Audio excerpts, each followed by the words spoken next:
Ladies and gentlemen, boys and girls, welcome to the Real Heat.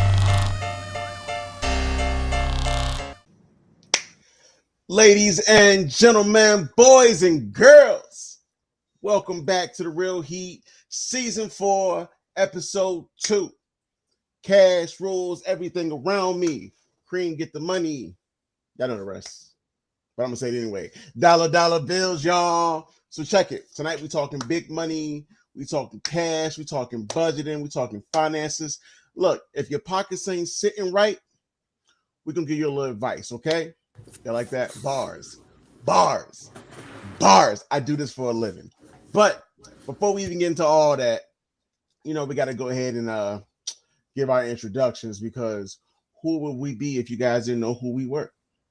So, being a gentleman that I am, and the gentleman that I've made sure the spots is, we're gonna let the lady go first. Well, I don't know about making sure that Spots is a gentleman, but hey, y'all, I'm Lady, and as y'all know, that is the extent of my intro. We're gonna work on that. No, we not. All right. So, ladies and gentlemen, boys and girls, children of all ages, from young to old, it's your boy Spots, knower of all things. Um, the ultimate gentleman. I don't know what lady's talking about, but I'm here for the rest of the world. Thank you. Thank you for tuning in this week, episode 2 of a lovely season. And of course, y'all know me, the artist formerly known as Tommy Bars, aka the Great One, aka the Master of all things amazing. But look, we got two special guests, not one, but two special guests. So we gotta bring them out in style, starting off with the queen of finances herself. Coming to the stage, let's bring Miss H.E.A.T. Hey. What up, Miss Lady? How you doing? Tell us a little bit about yourself, would you please? I'm doing good, doing good. A little bit about myself. I am, wife, mom, boss, all those fun things. I'm Ooh, nerdy when it comes to numbers, so that's how I landed in the money space. talk to him. And yeah, I'm just passionate about helping people in a very comfortable way. So this is not going to be a weird conversation. It's actually going to be pretty fun and full of clarity. I don't know, things around here get a little weird sometimes. So if it do, don't I even like feel bad. weird. It's Okay. okay. It's okay. Okay. You talking my language. And the next guest, my brother from another mother, my ace boom coon, Mr. Edu Hustle himself, What's good? Cedric Scott. Not too much on the coon though, but what's good?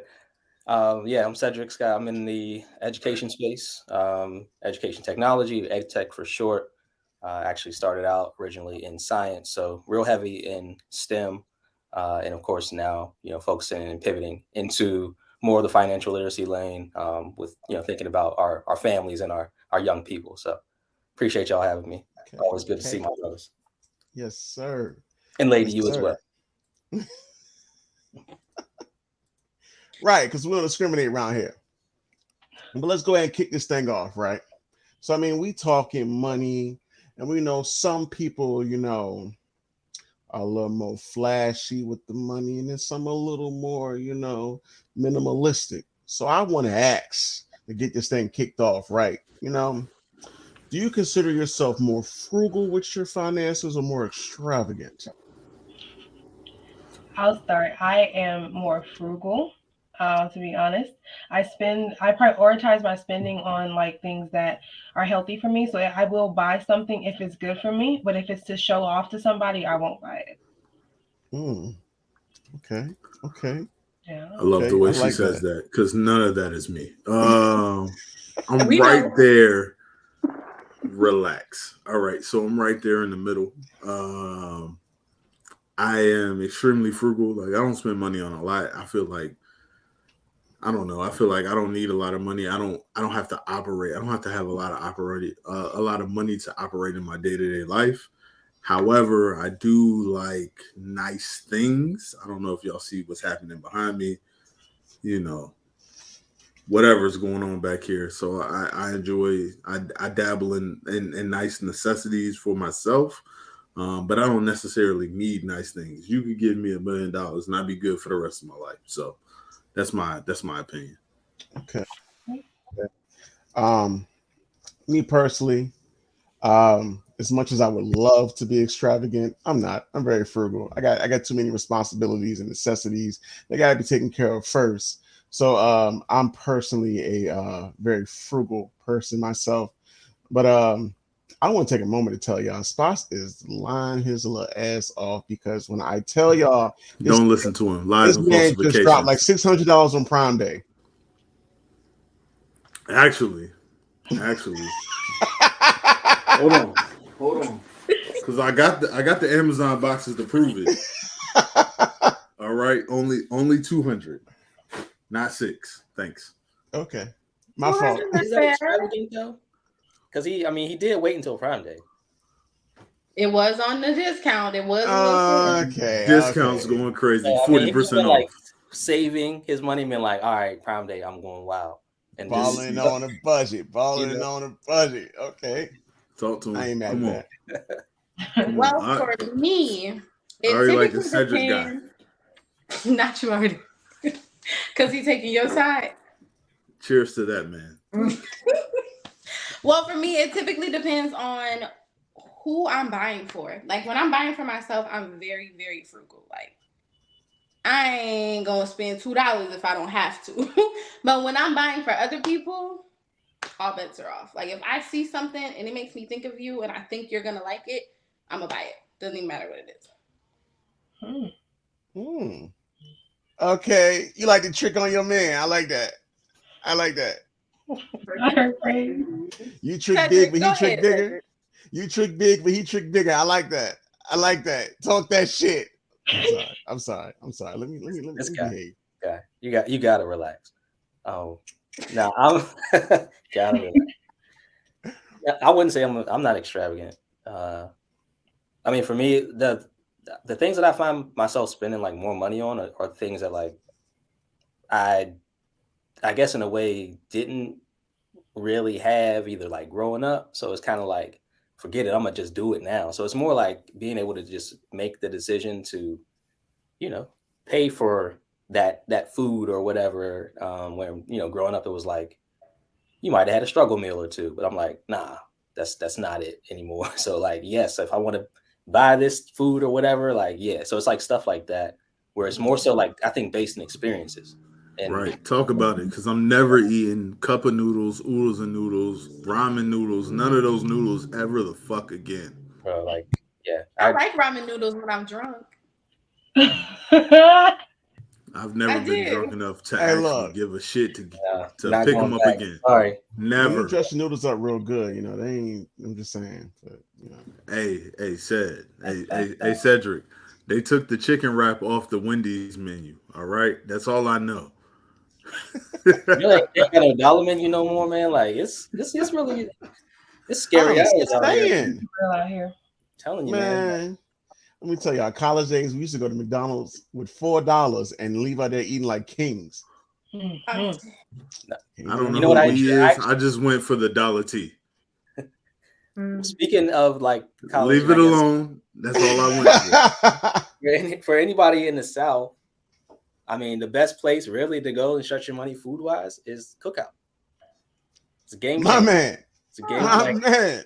I introduced Tell my him. wife to one. I live in South Carolina. We got one right down the road. So I'm just hey, if you And want it's to go there, good. we could go there tonight. And it's good, right? That's what I'm saying. Like we could go there. we could I'm go just there saying. It's tonight. one right up the street from my house, and I still never went. For the record, and But keep you regular. Yeah. keeps you regular. Really? That was so unnecessary. That was so unnecessary. But while we're already talking about being frugal and being extravagant, I can tell everyone here does a very good job of prioritizing their funds, just as off the way we were speaking. So explain to me your strategy in prioritizing your finances. I know myself, the bills get paid, whatever's left, it's put somewhere where that money can make more money.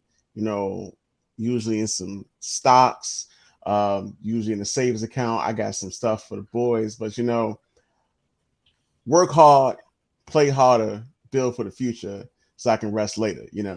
That type of thing. But that's just me. That's just me. I can't speak to nobody else though. You know. Um, so I'll say for me, like I got it split up, right? So my check goes into a couple different accounts. Similar to like what you said, I got one going into one bank. It's my joint account for me and my wife, for the family, making sure that all the bills get paid, Okay. make sure the mortgage is paid, things of that nature. I got another account that goes into, like my car note, my insurance, things of that nature, all my personal bills. I got a personal account that it goes into where I could spend, play, have a good time, fund the things that you see behind me. Prime Day. Uh, Prime Day account. I got you. I also have a Prime Day account, right? Just for when actually I have an account strictly for my streaming services, right? Netflix. Mm. Actually, well, for the feds that's listening, I don't pay for Netflix, but Netflix, I do pay for Disney Plus though, Hulu, Peacock, all of those other extra streaming accounts. Then I have another joint where everything goes into and it's kind of twofold. So it's like a regular spending account, but it's also connected to my and I don't know if my financial planners or experienced people are going to speak about it, but I have a digit account which is now run by Opportune. So they just kind of like take money out of that account and put it in a savings account for me to kind of accumulate wealth as well. But that's what my fourth account is. Okay. Okay. Okay. My man's got a strategy. Okay. Yes. Okay. So Attempts. yeah, he's okay. I mean, with his lifestyle over there, I think he definitely needs to have a strategy. I would be worried if he didn't have a strategy. So kudos for that. I'm just like, I would be worried. I would be. You brought out the Amazon box. I mean, you still I got was one. worried. But no, so prioritizing finances in my household looks like pretty much every account has a job. Like our credit cards have a job, they pay for certain things. So our kids stuff has its own expenses. Like all their activities come out of a card. Anything that I need to go to the store and grab for them, if it's for them, it comes out of that card. Then we have one that takes care of all of our utilities and subscriptions. And then I have one for my business. So all those expenses automatically come out between the 10th and 15th based on how paydays work around here. So it can always stay paid. And then my actual business accounts are all based on the different lines of business I have. So, I'm a, life and health insurance agent. I have the funding side. I have, just different things, coaching, all those things have their own accounts. So if anybody ever asks questions about any specific line of business, you're not going to get highlighted statements. I'm going to send you that specific account. That's the only account that money goes into. So it has to be about nothing else. That's how that works. So yeah, and then all of that, like my coaching money is kind of like my own like personal kind of money because my credit card takes care of the things that keep that business going. So when I have like insurance expenses, like my errors and omissions, or if I need to pay for a license in a state, it comes out of that account. Funding, if I have to fund something that, has to do with that line of business, maybe a vendor event to speak somewhere, it comes out of that account and just has to be organized. That way bookkeeping is easier. Okay. I like that. That is organization for you right there. I like that. Thank you. I'm similar to that respect in the way that I definitely have multiple accounts for multiple things. I feel like you cannot survive without having multiple accounts for multiple things. So I have my one account and I put all my bills on auto pay because I know me. So I'm gonna forget. So I have one account where my bill money goes and my bills are just on auto pay. It pulls it. I almost never even look at that account because I already know what's in there and what's coming out.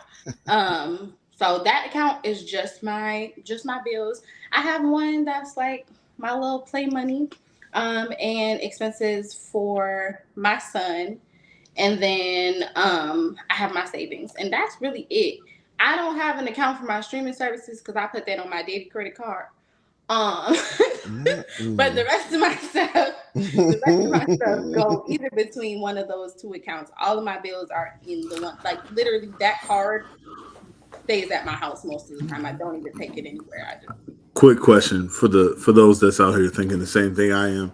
So if you have an account for Play Money and then all your streaming services go to your Diddy because them account, ain't for play. My play money is for me. say less. I'm gonna go ahead. Um, yeah, I just send my money to my wife, and that's Gotta do it. Let me tell you about my joint account. praise God. Here it is. No, but I mean that seriously. That kind of is a section of it. Just in terms of like the mortgage and stuff like that, and then bills are on auto pay that comes out of my general account. And credit card, because the cool thing about credit cards is that like when you have certain ones, you can get those nice bonuses and things like the points for travel and cash back or whatever, depending on what you got. So I like the travel things are really good because we like to go places, so you can do that. I do have a business account too, so I mean that's set up so anything that's purchased like through like my brand website, whatever, that's all funneled to one place, which I also fuel my scholarship fund out of. So that's like all aside. And then my wife and I were in business together. So there's an account for that where we actually do Airbnb short-term rental. So that has its own thing, which is nice because anytime there's an expense for that, something gets broken at our condo or whatever, that pays for itself. And it also pays its own mortgage by people renting out the space. So there's no mixing of any of that stuff. And then, savings account, have that pretty generally.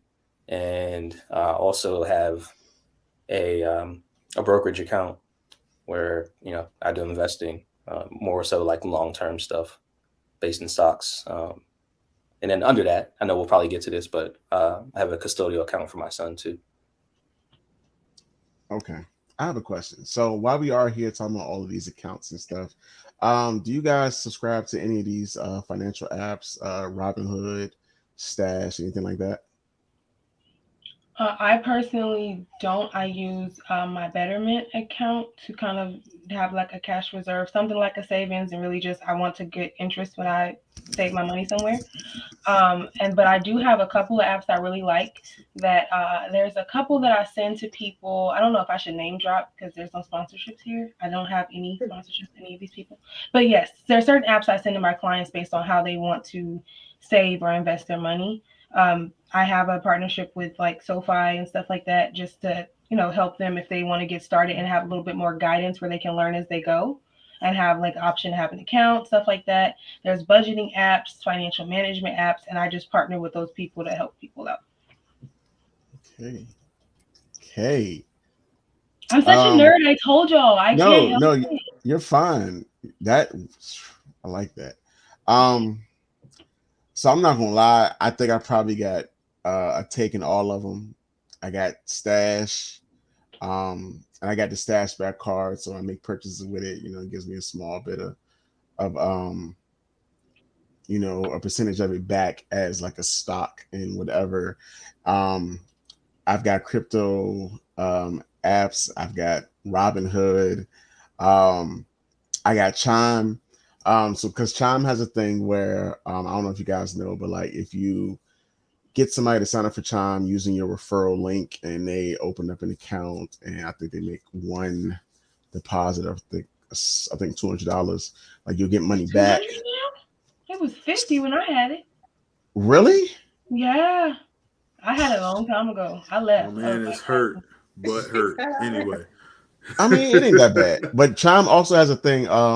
It's pretty much like a credit builder thing. And every now and then, like I'll just put a little money on there, just so I can, keep some little credit things. I do have a credit card too, but just like I try and use any opportunity I can to, get the most out of my money. But that's just me, So I'll be honest, I'm not a fan of all the extra shit. the job that I work for offers employee stock purchases. So I did invest in that. And then I just invest in things that I particularly use in terms of stocks. So I know my father, I don't drink, soda or anything of that nature, but my father is really big on Pepsi and all of the things that he drinks. It has to be Pepsi or something of that nature. So I invest in Pepsi. If, if you know who I am, anything that's Apple product or Apple based, damn, Tommy, is it good? Jesus. Anything that's Apple based or an Apple product, I purchase. So I invest in Apple. It was a grip to get in there, but I'm here now and it's doing me just fine. So I only invest in things that I personally use. I'm not a fan of like getting on the ground floor of some shit that's about to rise up. I'm not a fan of when everybody was buying GameStop for dirt cheap and it went crazy during the pandemic. So shit like that, I try to stay as far away from. I play the safest game of stock markets as possible. So that's me. Okay. Yeah. Okay. Apple's doing well. It Extremely. is actually, Doing really well. Look, let You me know tell who you, else is 4 years doing ago well? when I got in there, I'm doing great right now. Thanks. Doing well. Yeah. Tech is doing well altogether, honestly. Um, I know like GeoForce and stuff like that for like computers and stuff doing well. I kind of wish I invested more, but without getting to that, that's just the L I gotta take. Since But we're on Twitch, I just want to point it out. You know who else is doing very well? Sony. Thanks for the yes, yes, they are. Microsoft, not so much, but Sony, absolutely. Yeah. You don't get all these cognac glasses from. Look, man, snifters. We heard you were No, coming. I just saw a lady on. personally.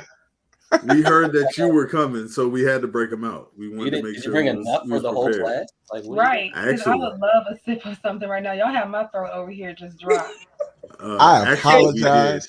Just like Y'all You didn't know, bring I should let me some nothing. lemonade and I'm trying to be all trying to- proper. trying Like, to keep up. no.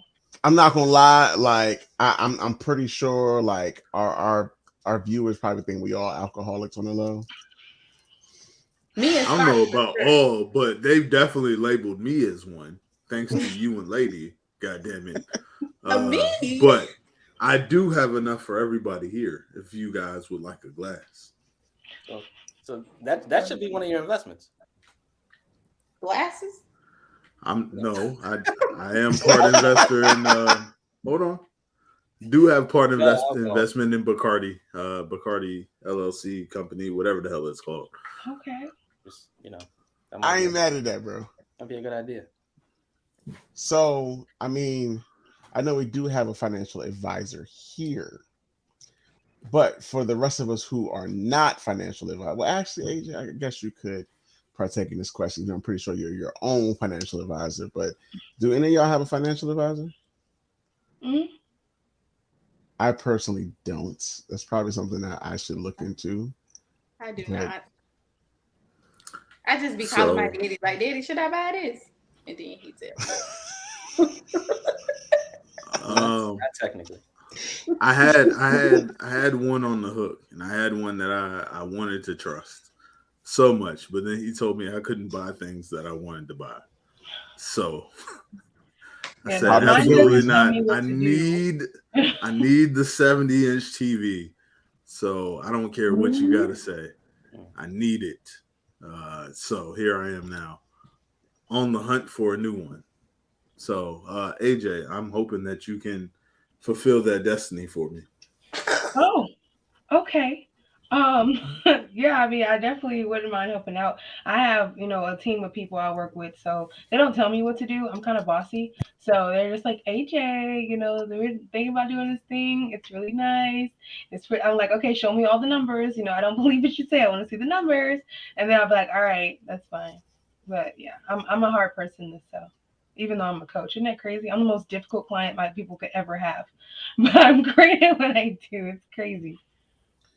So I have a question. So AJ, like, can you tell us a little bit more about what it is financial advisors do? Because I'm pretty sure, being that Two of us already said we don't have one, and one of us already said he could care less about what a financial advisor has to say. Maybe you could explain to us and our viewers a little bit more, like, of what a Yeah. financial Before we advisor get does. crazy, that's not what I said. I said my financial advisor was against me buying my TV, and I felt like I needed it. Thank you. Okay. Got it. So I'll explain the difference because I don't know. Okay, lady, are you a financial advisor? Is he who you were referring? Like you were who he was referring to? No. Okay, so a financial advisor is securities licensed. I have certifications for financial coaching and I have my life and health license. So I am not a financial advisor. I don't know if Cedric knew that, but I'm not. I am literally coach certified in all those different areas and I'm like 2 seconds from like a securities licensed person. So someone with a securities license that talks about investments and stocks and things like that is who would be your advisor. They set up your IRAs and things like that. I don't do that. I literally am connected to the people who do though because they're like right in my same circle. But I'm Okay. the one that takes those clients from them and says, "Hey, this is how you can afford to do these investments that you're trying to do. Let's get your money organized first so these investments can make sense for you." Okay. Does that make sense? It Yeah. does. It You does. I definitely like should. that. Yes, coach and an advisor. Absolutely. We work together cohesively. I like that. Hmm. Now, Mr. Edgy Hustle, I have a question for you because I personally know you got your hands in a whole bunch of honey pots and you just reeling them all in. So explain to us, you know, Not honeypots. yeah, man, cotton You, candy, sweet and gold. I'm you got sorry, you got me I'm sounding sorry. foul here in the street. I'm good, man. Staying clean. Tune in to the cool down for story time. Okay. That part. Listen, I'm just trying to raise my son and do the right thing in the world. But go ahead, bro. I got you. Do the right thing like Spike Lee, okay? But no, like how do you do you have a coach? Do you have an advisor? Like, how do you do, especially all these, different businesses and interesting things that you're pursuing out here? Um, well, there's my wife. Um, no, but seriously, my father-in-law actually he's retired now, but he was in the like financial services industry for a while. He did a few different things. I think where he retired from though was actually insurance. He was heavy into like selling insurance and doing that. So, naturally, I take a lot of just advice and have a lot of different conversations with him. So it's kind of like more of that coaching realm, I guess, where it's like almost like having in-house counsel, which is pretty cool because naturally we talk enough. Like they live pretty close to me, so we always have conversations. He's passed me articles, Wall Street Journal, which he still subscribes to this day and like reads every day. So just a lot of different ways of being introduced to things. So I think from that lens, there's that. But then I mean, I really just try to take in as much information from people like AJ that I have in my circle too about different things. Because again, thinking about creating different resources, content, products, and stuff like that is all kind of like one sphere. And then of course thinking about something like what me and my wife do with like the short-term rentals and having that kind of set up is another idea. So, I mean, for me, I had to, and I'm still picking up and learning as much as I can business wise, because honestly, I'm more so like really heavy in like creative space. Okay. Where I can produce a lot of stuff, but then it's like, all right, you got to actually rein it in, Yeah, get kind of organized and compartmentalize things, which is, it's what tough, man. I've done. So, Being a creative and being able to create and turn dreams and passions and ideas into into things, and then having to navigate through the world of numbers and finances and licensing and just protecting your brand as a whole. Like it's a whole different world. And like me personally, as a creative as well, like I know I struggle with that. I've been told probably a decade ago to go ahead and like license my music or copyright it and stuff. Never done it. Mm. Never done it. Need to. I definitely need to. Um, but that's just once again just one of those things I have to just say. You know what? Let's do it. Does this include the music I'm a part of? If you're a part of it, why you? Never mind. I just We're want to not know gonna if do I'm this getting because we money. have I just want guests. to know because I'm back. I'm owed back pay. That you know what? We're Tune not in gonna to the cool argue down to in learn front of more about guests. it. We're not gonna argue in front of guests. So check this. Y'all come to the Everyone cool down and pick here, the argument. no, it will be no argument. Everyone here is Facts, because I'm good or owed. decent with their finances, but um, how would you guys describe somebody who is bad with money? Hmm. Oh, I'll tell you right now. Me when I was young. All right, so I got out of college. I got me a little job. I don't know how much I was making, but it won't shit compared to today. And I got a check, and I had no real bills to pay. Right, like I had to give my mama some rent.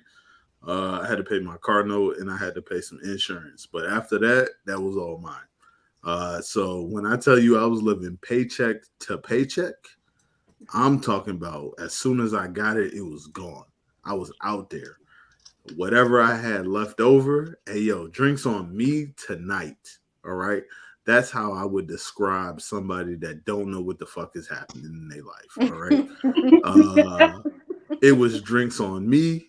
It was when we go out, I was entertaining women that Lady, I was lady folks. interested in. I was over here doing what I needed to do to move forward in my life, and none of it worked for me at that time. Thankfully, I know people who told me to sit the fuck down and shut up. So, uh, thanks to those people, and here I am now, living my best life, or a better life than it was back then. I'll tell you that much. I'm so glad you were willing to open up and tell us about how you wasted money. Anytime. Anytime.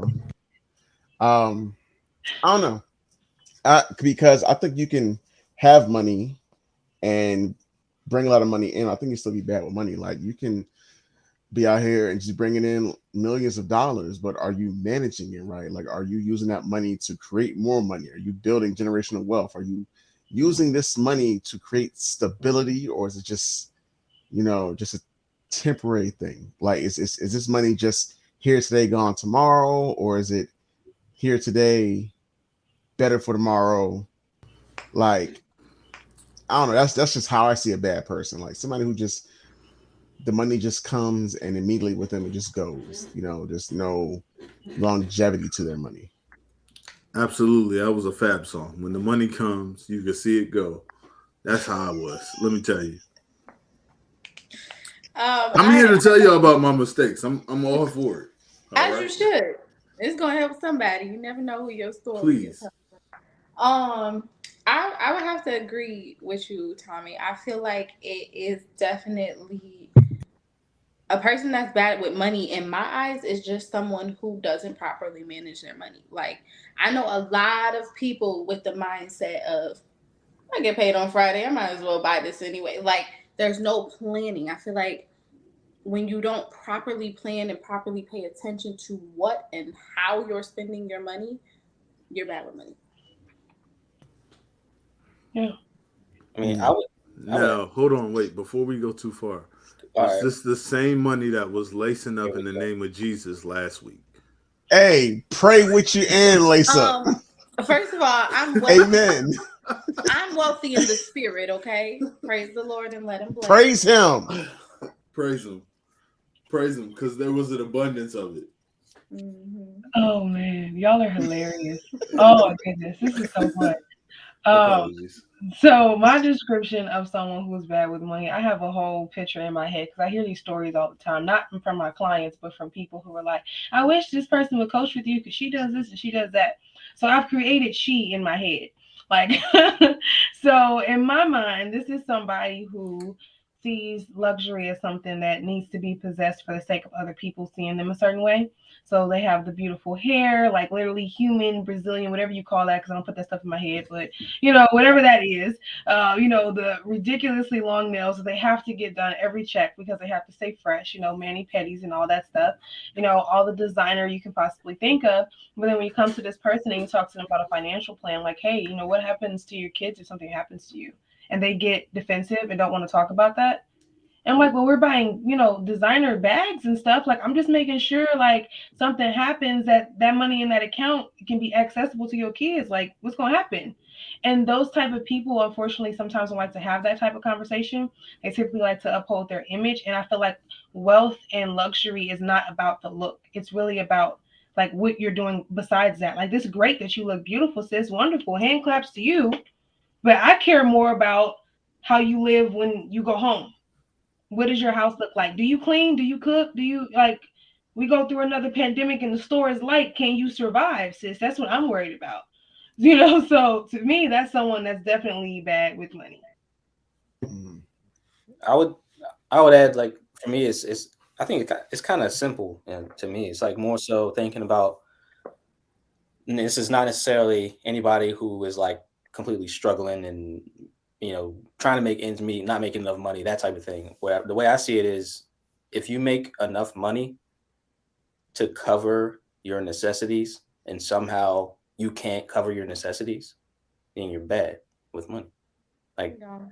if you make enough money to where like you should be able to pay like all your bills and stuff like that, and like maybe you don't have much left over, okay, so be it. But like for whatever reason, like you don't pay your bills, or like you for some reason you lost that portion of the funds that came in. Like, to me, that's like, yo, you're bad with it. Like, So if I'm hearing you right, what you're saying is if at some point you have to make a decision between your necessities and real life or whatever you want to do for enjoyment, that's when you become bad with money. No. What he's saying is if at some point you have to make that decision, however, you have made enough to be able to do both, and yet you're not able to do both because of some other financial choices you've made, then you're bad with money. Okay. yeah, you take care. I mean, you take care of those things first. Like, you like there certain things are gonna be consistent. Like, if you got rent or you got a mortgage, you got to pay that every month. Like, Mhm. that generally doesn't change. Like, that number, right? Same thing. I mean, our bills, they fluctuate depending on season. If you got lights, gas, whatever, Right. but it has to be paid. Like, you basically just break it down to like, what are the basic needs for life? Mhm. Cover those things. If there's something left over, great. If not, at least you're not sitting in a dark house with no food, Right. or worse, on the curb, because you Mhm. don't have a house no more. It's like, so that's just the way I look at it. Facts. Okay. I Wait, gotta. before we go too far, Tommy, I just would Okay. like our guest, right, Cedric and AJ. I would like you guys to talk about what it's like. Have you ever encountered somebody that is quote unquote house poor, right? Somebody that gets the house, Mm. they're able to put that down payment down and obtain the house of their dreams, but now they can't afford furniture, they can't afford the beds, they can't afford blinds that go over the windows, anything of that nature. Mm. Um, like, have you encountered those people, and what's your thoughts on that situation? Is it poor planning, or is it what do you see as like a stepping stone, right? Like, hey, I needed to make this move, and now I can worry about all of those things as my next step. Okay. So I have experienced this a couple of times with close friends and a couple of like clients that went through the same thing. So I mean, some of these people were in situations where they needed to get their own place. It was, their environment was either a toxic, abusive, whatever. And so, making that plan, I'm the person they call. Okay, I can only put the deposit down and get into the apartment. I don't have anything else. So, of course, I contributed what I could, and I just said, all right, what's the next checks? How much is it? What's your average? Let's look up, what do we need? Do we need to go on Marketplace? Do we need to find you a spot that's selling beds on low? Like, what are we doing? And so it's really just like, how they plan that situation. And I just view that person based on like what they have going on. Now, if we're talking about somebody who steps out the house, cute, fly from head to toe, and you ain't got no furniture, that's a different conversation.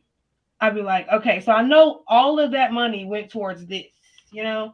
So can we just take chisel this down a little bit, do a little twist out of some, get a crochet this month, just, something kitchen hair maybe. Got a cousin that does hair. Let's just scale back a little bit and prioritize that. You're writing me over to chill. You got Moscato, but we don't have no wings thrown in the air fryer. I have a problem with that. Okay, I respect that. So let me, I guess, just to get clarification, when you asked that question, I took it more so as like somebody purchased a home.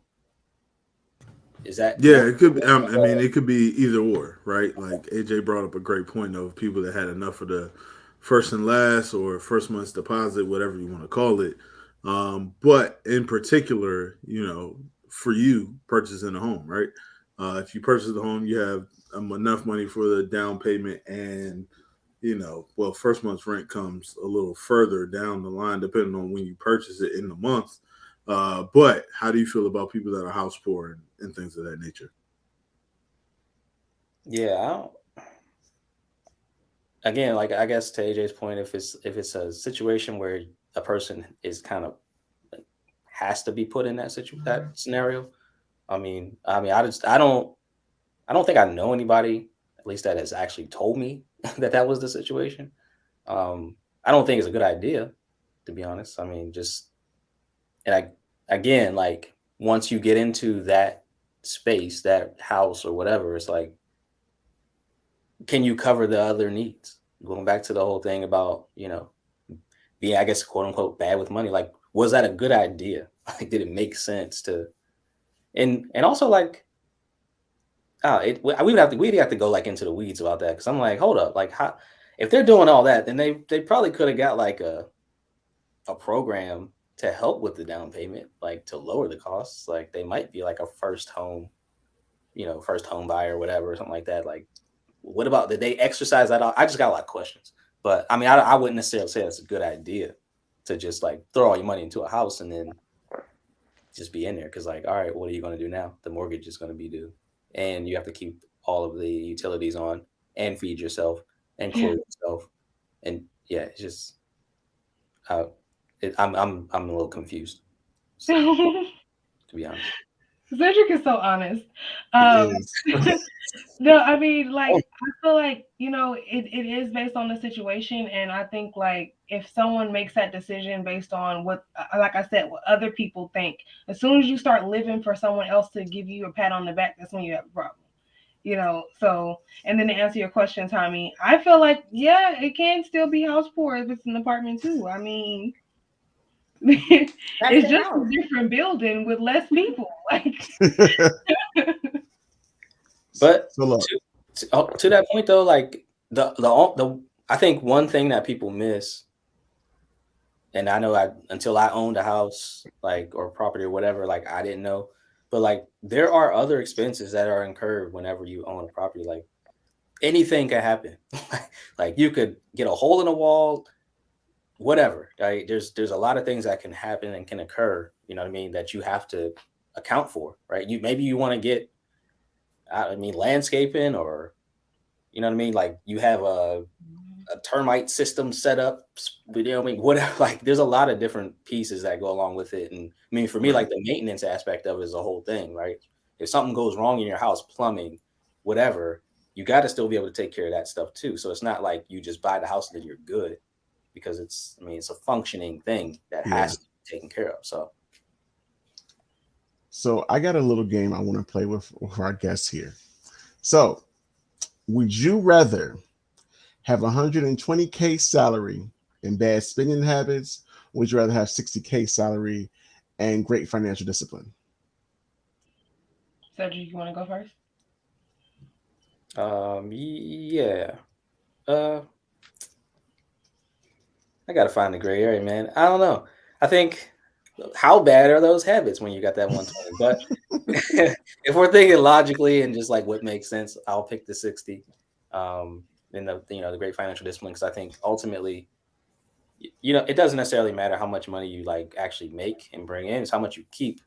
Mhm. And from that point, if you make the 60 and you got great habits and you're living at or below your means, and then also like stashing money into like an account that's going to grow, like you Mhm. could, I would say, pretty simply outpace the person who's making 120, in a matter of a certain amount of time. So Mhm. Okay. Yeah, and Okay. I would say definitely the 60K salary because I believe in taking your money and growing it. So, starting a business, having great saving habits can allow you to save for certain things. I'm pretty sure I would have amazing credit, so I probably wouldn't even have to use my own money to do half of those things. So, yeah, I would go with 60K salary, great financial discipline. So that brings up a great point that I don't know if anybody was ready to talk about, right? When you have great credit, the ability to not use your own money. We got Conversation. two quote unquote experts here. I would love for you guys to speak about that a little more. Oh, yeah, I can talk about that. That is, yeah, that's my area. So, I feel like a lot of people do not understand what the effects of having a bad credit score can really do. Like, yeah, I get higher interest on buying a car, or it's hard to qualify for a house. But when you get in rooms with wealthy people, they use credit to a way like higher capacity than some people think about. Like, I went to a like investor seminar. Because I'm always in rooms trying to learn something about different ways to make money, and I feel like a kid's about to come in here. I hope not. Anyway, so I'm just gonna talk louder because they're fine. So what he said was he uses his credit cards. He has, of course, he has a like massive credit limit, like business credit, right? So then he will take that money, put some money down on like a loan or a property, and then he'll flip the property and he'll pay back the credit like in full with the cash he made. And then it'll keep that money rotating. And that's Right. what people really should do. Like, and that's how I feel like if we can get to that level. I can't hear you because I'm busy, love bug. Like I can't. No one's bleeding. Like you're fine. Anyway, but I'll mute after I'm done talking. But yeah, I feel like we should definitely prioritize getting our credit to the best place we possibly can, and allowing ourselves to son, kid, whatever your name is, whichever kid you are, please. Like, I have six of them, y'all. This is my life. My husband's picking up the other one from cheer. I had to pray that the whiny one wasn't gonna come to the door, and that's who came to the door.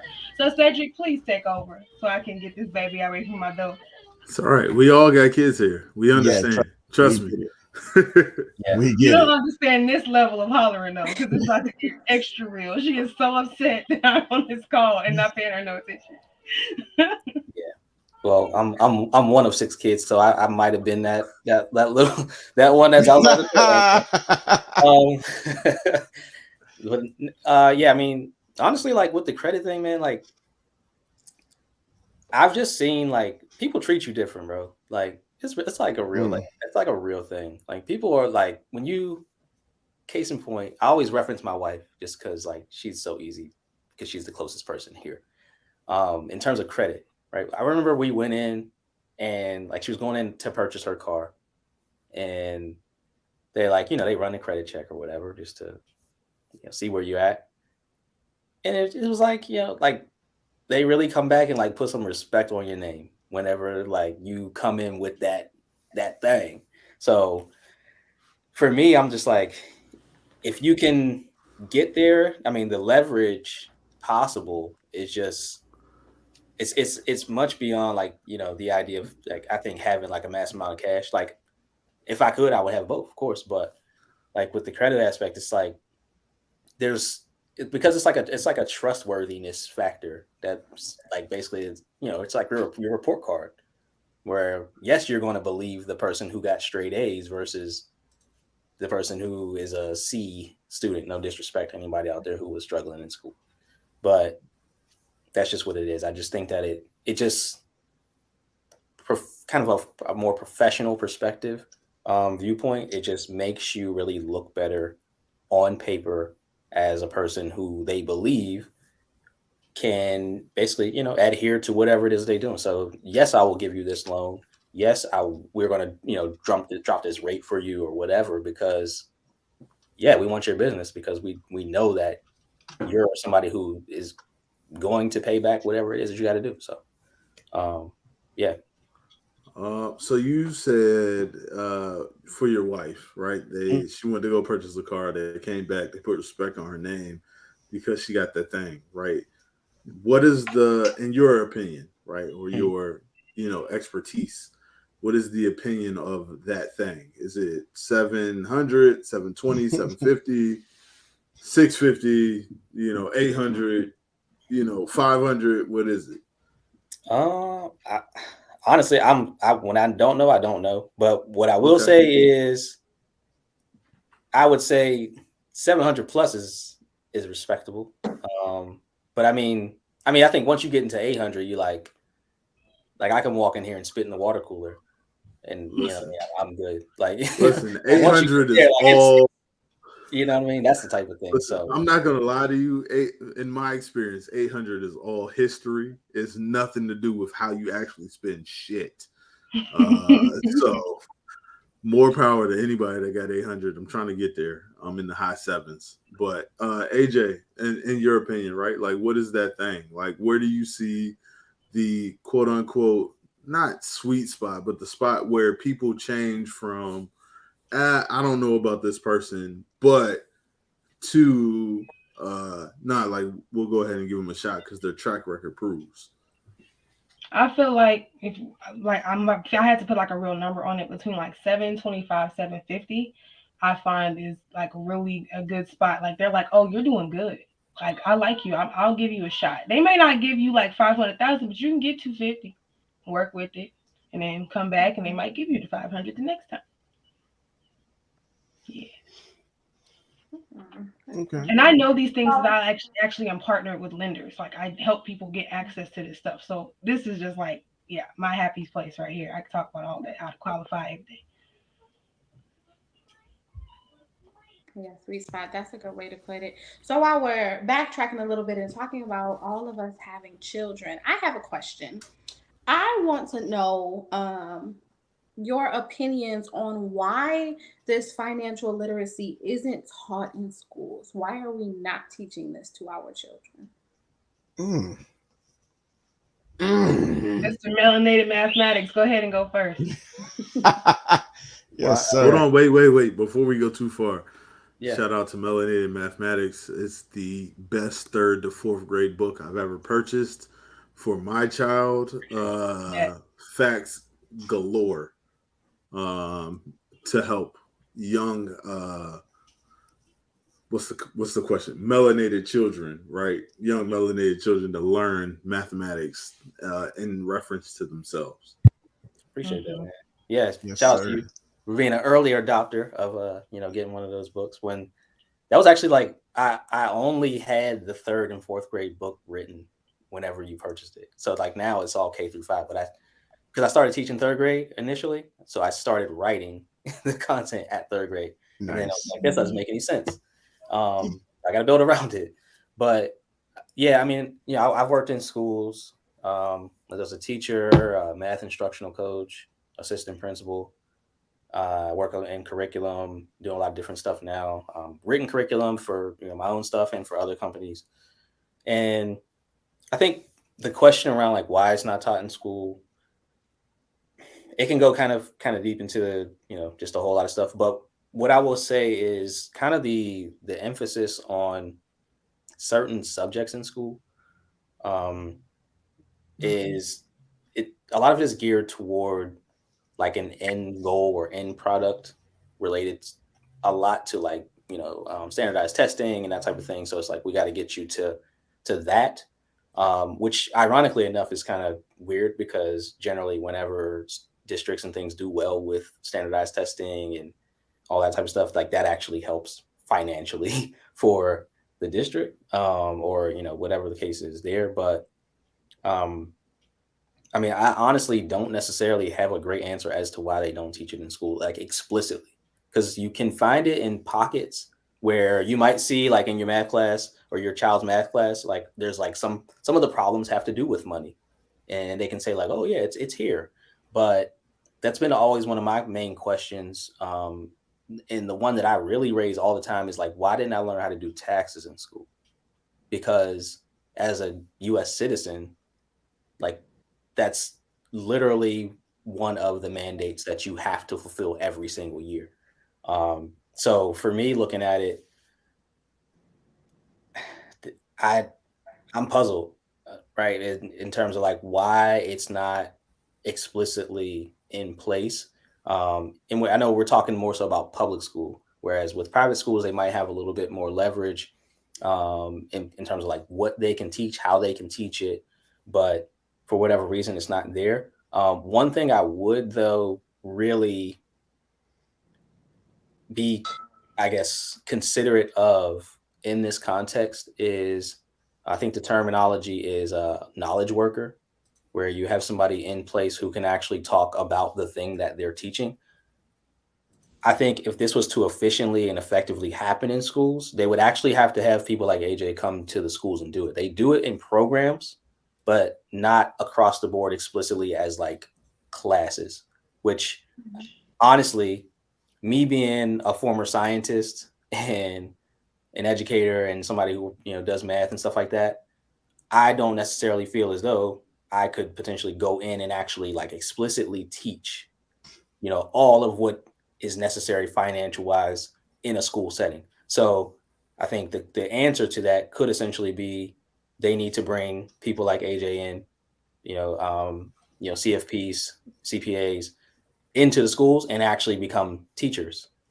But I don't necessarily know if that would actually occur. So Honestly, I don't think that'll ever occur for the simple fact that, they are going to prioritize their budgeting around what they feel is important, aka, like you said, these, standardized tests, in Virginia, the SOLs and all that other stuff. You know, Passing the SOL so your school can stay accredited and get that funding is more important than make sure that this student, learns things is going to better their future. As long as school running, they're good. But the child's needs are not always prioritized. So I want to play devil's advocate to that, right? And again, I believe that financial literacy should be taught in schools somewhere, some shape or form, right? But in full transparency, right? You ask, how do you prepare a child, right, ages 14 to 18 or 13 to 17, whatever your age group is of high school? How do you prepare them for the real world or their next step in their life without the SOLs, right? So we all, well, you and I, Tommy, grew up in Virginia for those who are looking, right? Standards of learning, SOLs. So as a grandiose, Virginia's a big state, right? From where I stay at in Hampton Roads to where you're at in the greater Richmond area, all the way out to Blacksburg, where Virginia State is, to the West Coast, where West Virginia is, to the Northern Virginia, where the DMV is. How do you say, hey, look, these people have learned enough to be citizens of America, if you will, right? Without a standards of learning, but also does being an actual citizen, right? Being able to go out into the real world and properly speak to what you know or be a functioning citizen of America, is that the same thing as being financially literate? Now, once again, I will say being financially literate is a huge importance in life, right? Those that are financially literate are more equipped or adept to handle different things in the world, but that doesn't necessarily make you a functioning citizen of society. So to you, Tommy, what did I ask you that question, right? Like, how do you make sure that somebody is ready to go out into the world without the standards of learning? However, making sure that the financial literacy is taught. I mean, I'm not saying that what was put in, these standardized tests we had to take wasn't important, but one of the big things as far as why, crime, poverty, and all this other stuff happens is because these people don't know how to function outside of raising their hand and answering questions in school. Don't get me wrong, there's a lot of things that we learned that were beneficial, but like somebody said in one of the questions of the days this week, the Pythagorean theorem ain't helped me since I left high school. So why is it that we can't, backtrack and find a way to find, opportunities to include financial literacy in these things? Like, I mean, if you're teaching math, there's no reason why in this math class we can't learn about balancing a checkbook. You Okay, know, but when do we start holding the parents accountable? Because just because it's not taught in school doesn't mean that there's no other avenues for these children to learn these things. If they're not teaching it in school, then it falls on the parents. We need to be looking at why it's not something that the parents are teaching their children if we already know they're not going to get it from school. some parents don't know. Because they went through the same system the kids are in. Hmm. Yeah, I mean, you got the whole aspect of it is you got generational cycles of everything, right? Whether it's poverty, eating habits, whatever, like all that stuff, it all is cyclical in nature. So until somebody steps out of the circle and says that doesn't work, and they create a new system, new cycle, then you're just going to repeat everything over and over again. But at the same time, you I think you got to be cognizant and careful of even the verbiage that we use, like so like the financial literacy thing, like because I'm thinking about for me growing up, one of six kids, lost my mom when I was 10. My dad had to take the reins. Like I've never seen, and this is right now, I have a kind of an inverse perspective of it, but I know a lot of people who have like single mothers, especially in our community, unfortunately, where if you want to talk about financial literacy, there's probably nobody more financially literate who can stretch a dollar than that single parent when they got to feed however many kids they got, pay all the bills, keep, all the necessities, make sure all that stuff happens, and, continue to build and grow whatever it is they got to do. So I think from that point, it's not necessarily just that people don't necessarily know. I think it just becomes another, I think area where we have to have the conversations, right? Mm-hmm. So like we don't really talk about the money in the house. So that's like a whole Mm-hmm. nother thing. Exactly. And I'll move on from this point, but the point I'm trying to make is in a and again, playing devil's advocate, right? I think that there's plenty of flaws in the public school system. However, I would say when you're preparing a child to go out into the real world, whether that be a trade or higher education or straight into the job work, right? Or the labor force job world, whatever you want to call it. I think that the question is asked, what is the standard, right? Like, what do we want them to be? To Cedric's point, right?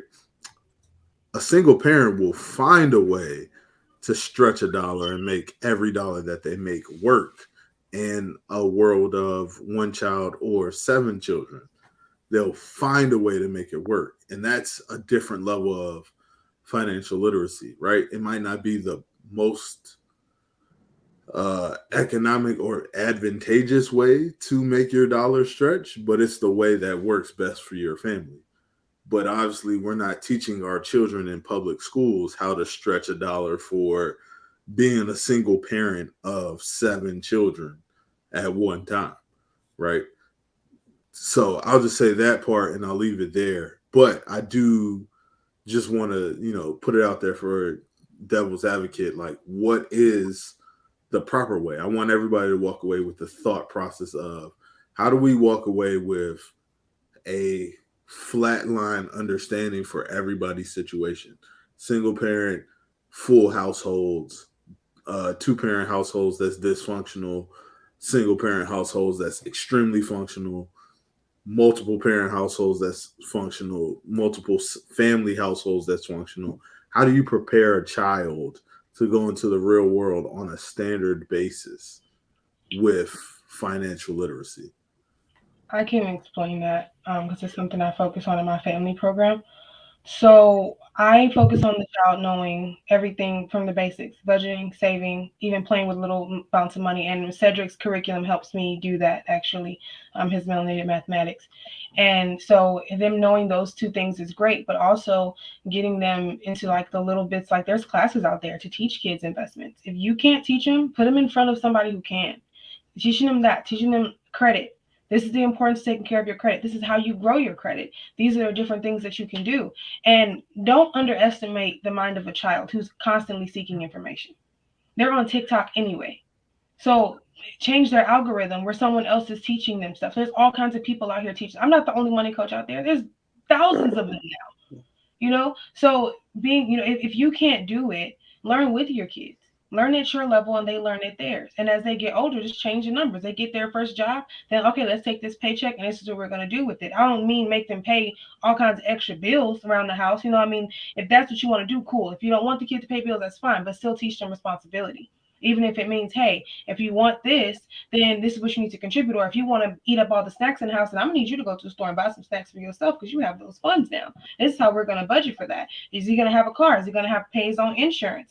Teach them how to responsibly do that. If you don't know how, there's budget planners. We can put his paycheck in there, his bills in there, and it can literally tell him what he's supposed to do with that check. Like, hey, you're spending too much here. You're doing too much there. Or, there's averages for certain amounts, like you should be spending on certain things. And there are certain calculators that I use with my clients that help expose those things. So the best thing you can do for someone who's new to the financial space, right? Like 16 just got a job, 14 just got a job at McDonald's, whatever, expose money to them, show it, put it in front of them from the beginning so they can stay on top of it. Because the main thing that happens with a money coach is that's the first thing we're going to do. We're going to show you the mess. Like, hey, this is what's going on right now. Let's fix this. This is what we're going to target. You don't have to worry about targeting that stuff in their 30s if you've been teaching them since they were 14. And don't be afraid of it. Don't be afraid to look like, I don't know what I'm doing, but you know what? Let's find somebody. Okay, cool. Find somebody then. So can I answer about why it's not taught in schools, though? I know I've been talking a lot, but I got to answer that. Preacher. Talk to him. No, that's real important, right? Like, I mean, and again, this is just based off of me and my experience in life, right? Like, I know my junior, senior year, like, most of my time was spent in civics, right? The law. Everything was about when you graduate or when you get out here in the real world, you're an 18-year-old and this is the law and these are the things that they're after, how they're going to treat you. I know in Hampton Roads, part of the situation is, hey, look, we have a field trip to the jail. And part of the jail trip is, hey, look, these are all people that are locked up for crimes. Some of them are young, some of them are old. None of it is about financial literacy, right? None of them is about money fraud. Most of them is about, I was old enough and I was drinking and driving. I was old enough and I got in a fight. I was old enough and I shot somebody. Old enough and I got in whatever situation that happened, right? So they're not teaching that part. They're teaching the law versus like how to sustain wealth or how to grow wealth or how to be wealthy. Right. So I think that it was real important. I thought that it was real important for our experts to come in and speak on that, especially knowing that everybody here is a parent, right? Like, so how do you prepare your children for what's coming on? I know me personally, I got a 12-year-old. So at some point, he's going to have to learn the next steps in the world, right? Like, he can't just go out here thinking what he earns over the summer or what he earns in the allowance is enough to move forward. He's got to realize that that dream job of working at Subway is not going to carry him in the real world, right? Right. Okay, so answer this question before we get too late, because I research this stuff. Okay, part of it, I do things in a very like holistic space, so it's not just a blazer and we're just talking about your plan. No, we dig into money trauma, generational trauma, and we talk about the systems around what you were put in front of, right? So let's just talk about it. The school system was not built for the entrepreneurs, for the people who are, doing those things. Most of the people dropped out and got a GED, but some of them didn't even go do that. They just like, I'm just going to go live my life and sell something, right? I'm going to create this thing that I can't create in this space because it's not made for the creatives. It's not made for the people whose minds is just too expanded. That's why they put them in these gifted and talented programs. And even then, there's limitations on that. So I'm not gonna go. I don't know. I don't want this to get flagged, so I'm gonna be careful. But there's certain No, people. talk your shit. Okay. Okay, I'll talk my shit. So there's a guy. I have to try to remember his name because I just learned about this like a couple months ago. But he built the whole school system that was basically teaching people how to be workers. They needed more workers, so they put them in a system that taught them how to literally be, people that could take instruction, follow directions to a T, and then they would give them the kudos of passing and moving on. So then when they went to work at the factories and stuff to support their households, because the dynamics of the world were changing, they were very compliant workers. Well, everybody's not meant to work for people. So truth be told, like there's folks out here Mm, that have suppressed dreams and suppressed, skills and stuff that they could never use in school because it's not what it was created for. It was created for you to go to a 9 to 5 because you've been going to school from what 7, 8 something till 6:30 if you're in activities, maybe later if you had a game. So yeah, you're used to being away from the house from morning till evening time. That feels normal, which is why it's mm, hard for someone to go from a 9 to 5 to a sales job where they can control their money because you've been under control this whole time. This is what I do. I do this. I had to get to that question. I'm like, look, man, it was not built for that. mm. So let me come down. I got my chills going and stuff. I think I said a thing or two. No, I but think I need something to drink now for real. to that point though, like even thinking about something like the Industrial Revolution, like I grew up in Pittsburgh, right, the Steel City, right. My grandfather worked in the mill, and you could make good money, right, a good living doing those types of things. However, once that industry collapsed, everybody lost their jobs, right? There's no more production happening there. The plants are still there. Like it's crazy. I used to actually, when I started out as a chemist, one of the chemical plant that I worked at was actually along that like area of the city, right outside of it, actually, where like a lot of those steel factories were, and they were all just either not working or not running at all, or not functioning in the same capacity that they had been previously, to the point where they even had sections of apartments that were built specifically for steel workers in that industry, which is completely gone now. So, and related to the point that AJ made about, creating workers and things like that, there's definitely that aspect of it where, I think to an extent, when you talk to anybody in school, it's like, what's the point of going to school? So I can get a good job. Like that's usually the answer that you get in response from kids, which okay. However, I think that there also has to be another layer, to that, because regardless of anything, if we're talking about, and this is just my understanding of what financial literacy is, outside of me pushing you into a job, you still have to know how to, once you get that job, use your money effectively.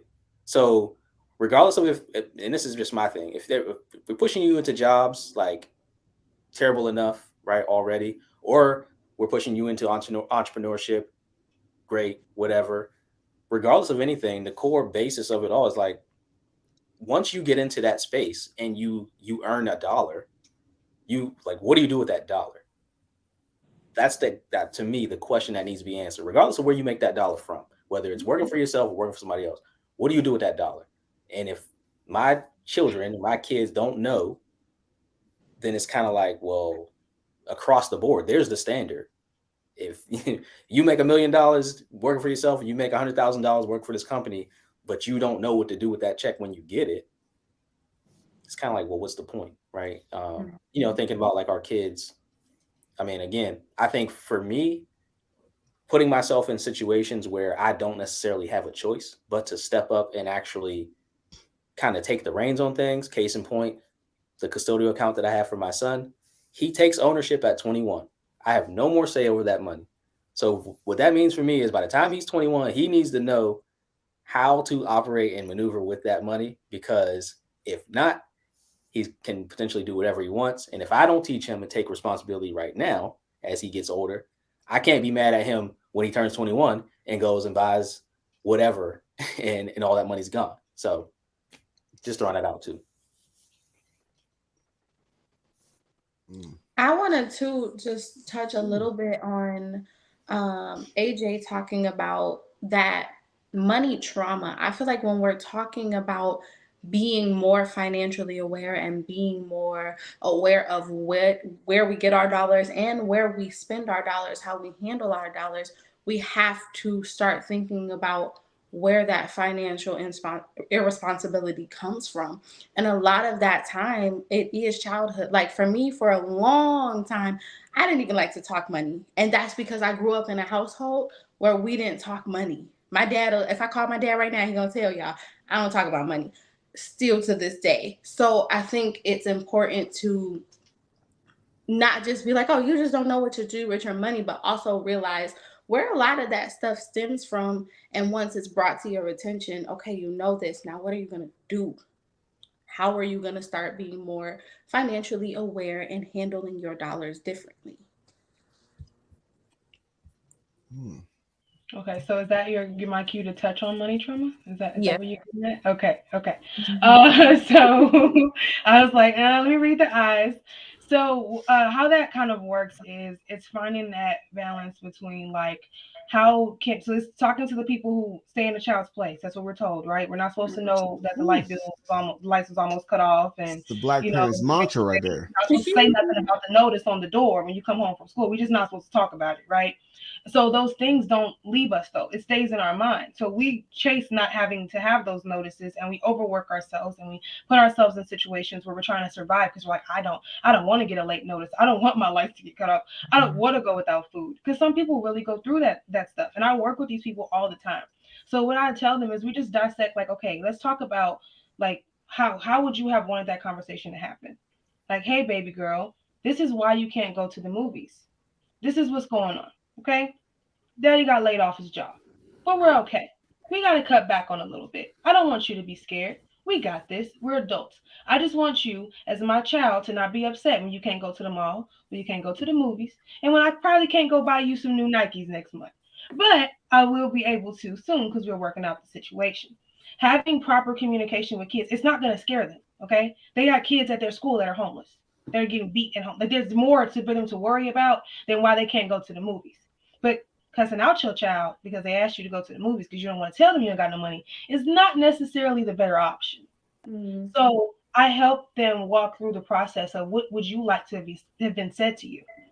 And then I have them practice that with their younger self. Like, hey, how would you talk to you? That's how you talk to your child. This is how you address a child who wants more than you can give them. It's okay because you're working hard to provide for them. You're putting food in their bellies, putting clothes on their backs. Sometimes they can't get the bunny rabbit they want at the store, but you know what? If that's something that you want to do, let's figure out how we can do that. You don't have to give them everything they want. Make sure it makes sense. And just having that balanced conversation is kind of another thing. And one more is just we write down all the different, how this money patterns in families. Like, what were those specific events that happened that made you feel like, oh, I don't want to go through that, or I don't like that. That bothers me. That makes me feel unsafe. When did you feel unsafe at home when it came to money? And then we talk about it and we work through it. We talk about the parents. What was your parents' situation? Were both parents working? When one changed jobs a lot? Let's really expose it and have them get into their parents' world. How would you have been? How would you have done it differently? Could you have done it differently? Then let's give them some grace and let's deal with you because you are a different person. You can do different. Let's figure out what different means. He has a question. What's up? I want to touch on one more thing, right? So I want to say we talked about when you don't have it, right? And I love to bring Cedric in here for this, as well as you, AJ. I love to get both perspectives, right? Perspectives. There we The go. question is, right? Like we talked about, hey, like when things aren't going so great, right? Let's talk about the opposite side, right? How do you have that conversation about financial literacy or the household finances? Because I'll be honest, my 12-year-old thinks that we're rich, right? And we're not. Because I'm grown and I understand what rich and wealthy and all of those things mean, but like he thinks we're rich and I'm like, hey, look, like we're not. But also I'm struggling to have that conversation. And I'm struggling to have a conversation with a 12-year-old that helps him understand, hey, look, there's a difference between having things that you want and being able to afford things that you would like and being rich and wealthy. So what is your guys' perspective on those two things? Go ahead, Cedric. I mean, so hopefully this kind of hits on it. This was something I was thinking about anyway. The one thing that I realized that is kind of a distinguishing factor between somebody, for example, like myself, and the way that I grew up, right? And you know, not to say that we were completely dirt poor, but like it wasn't buying like new whatever anything, right? It was again single father after my mom passed, 6 kids. Whereas looking at my son now and where the starting line is for him, and looking at his accounts, and I'm like, man, like you got more money than me, that type of thing. But I think that the difference and separator ultimately for me in thinking about how people learn is being Right. able to stumble and not feel like that's going to be the end of the world. What I see with a lot Mm, of folks who like that. the means is they can put their children in positions to make mistakes and it won't be the end of the world. Like I want to be able to like give my son, money or whatever, or invest in whatever he's trying to do. Like if he has an idea, and then let's just say it tanks, like it doesn't do well at all. Like go through that, be able to deal with that, and then go through the next thing. Because I think for me, and I don't know if anybody else can attest, it's like if at a certain point you lose money and you don't have it, you're like, well, oh man. So like, what does that do to your psyche for the next thing? You know what I mean? Or the next time that something comes around. And it's not just to say like you're just throwing money away doing foolish stuff. Like maybe you wanted to start, I don't know, a lemonade stand and just like you put your money into it and you ended up, making back 20% of what you spent. It's like, oh well, that didn't work out. Right.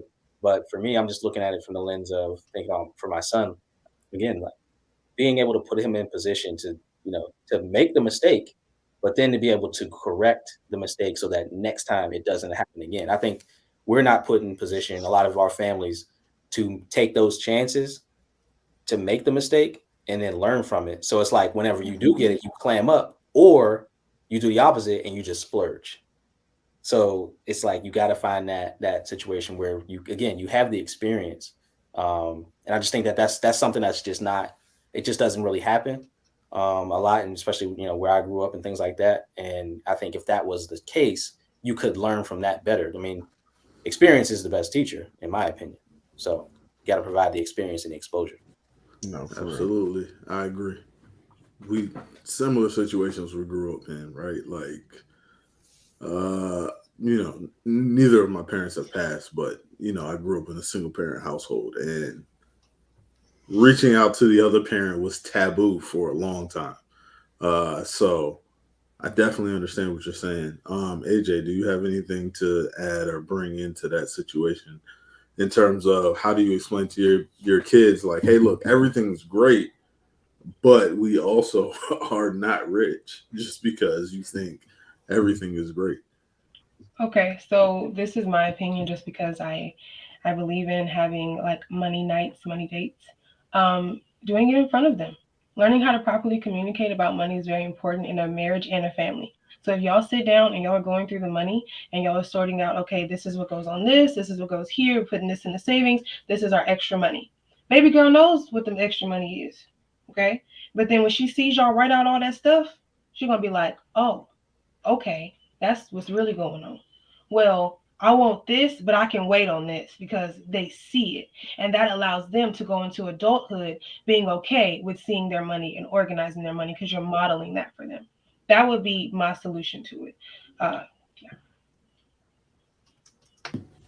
Thank you. you're Okay. welcome. So look, um, I can't explain to y'all um like how amazing this conversation has been tonight. Like y'all have dropped so many gems, not only for us, but like our viewers, our listeners. Like, thank you all so much. So, look, before we wrap up the show, I want to give both of you a moment, to say any parting words, any last gems, plug any social media, anything else you want. And of course, I know Cedric is my brother. I know he's quite the gentleman. So, AJ, Say, we're gonna let plug him it go in ahead. like a bad outlet. Okay, I will do my best. All right, y'all. So you can find me on, Instagram, TikTok, Facebook as Guidance by AJ. I did have my actual Facebook account dropped for you. That is where most of the good stuff is. There is some stuff on the guidance page, but I mainly use my page for business and education. So feel free to plug in there, shoot me a DM, talk to me about how you can make these things happen. I have an awesome flyer that you're probably going to see like whenever this gets posted, and I have some pretty great rates. So I'm not that person that's going to be like, hey, give me $5,000. Now we'll get there. We'll have some packages for that, but I'll have some help when that happens. But for now, I just want to help people. And, this is that year where I'm just putting out my packages and I'm getting great results from my clients, and I'm making that accessible to the H.E.A.T family because, hey, I feel like y'all need it too. Not, Fuego. Fuego familia. Hey, look, I'm reaching out soon. I'll let you know that right now. Sounds good. I'm looking forward to it. My brother. All right, so yeah, for me, I mean, you can find me on all social platforms at EduHustle, EduHustle. I actually have two websites. I have eduhustle.co, eduhustle.co, where you can basically check out all the things I'm doing in regards to supporting educators. And there's also a tab there for youth and family, so you can get all the melanated mathematics content. And then, of course, and this is one thing I know we didn't touch on, terms like ownership and things like that. If you have it available and you can buy it, buy your domain, buy your name. It's like the only thing that you can technically own on the internet. It was like Web 2. So you can go to cedricscott.com. It's my first and last name, and basically get a rundown of like, my bio, everything I'm doing. Melanated Mathematics is listed there. EduHustle is listed there, and any other potential resources, the books that I've written, stuff like that. So, yeah, that's how I would thread it out. CedricScott.com and at EduHustle on social platforms. Once again, I will plug Melanated Mathematics, one of the greatest math books I've ever purchased in my life. My child didn't understand it at the time, but I still have it, and we go through it time after time. He's going to the 7th grade now. He understands the 4th grade book that we got, and he understands the importance of it now. So, Melanated Mathematics, for anybody that hasn't got it, go ahead and purchase it. Oh, sorry. There's one last thing I didn't mention. It's a newer development with Melanated Mathematics too. With the financial literacy books, if you go into the actual digital workbook, I've actually set up, because I know we're talking about the age of AI, artificial intelligence, ChatGPT, all that stuff. I've actually set up chatbots to go along with the content. So yes, you can go through, learn about managing money, real estate, stocks with all the Melanated Mathematics characters, but each one of those characters in that workbook is actually now a chatbot that you can access by clicking. There's a link. There's a link in the workbook. You can go to it, and then you can start having a conversation about those particular things. Hold on. Wait a minute. While we're here, let me say I'm a fan of the ball-headed one because, Come on. Let's talk about it. Look, I felt that was just for me, even though I know who it's for, but I'm just saying. I think in parting, we all just want to admonish everyone watching, everyone who will listen to this when it becomes a podcast, to really sit down, look over your finances, look how you're handling your dollars, and pay attention to how you're having these conversations in your home, in front of your children, and within your marriages or partnerships. Absolutely. Well said. Absolutely. So with that being said, we're going to go ahead and wrap this show up. Of course, y'all know we gave y'all a warm up. We gave y'all a real heat. Next is the cool down, 10:45 in the Discord. And if for some reason you're just missing out, we got you covered. There's a link right there in the chat. Join the Discord. Scroll down just a little bit, and you'll see a chat, a video chat in there called the cool down. Join us at 10:45 if you got any more questions about anything we discussed in the show, or just want to kick it with us, the cast. Come on through. But with that being said, peace, chicken grease, and all that other good shit. Later. The balloons. Bye, y'all.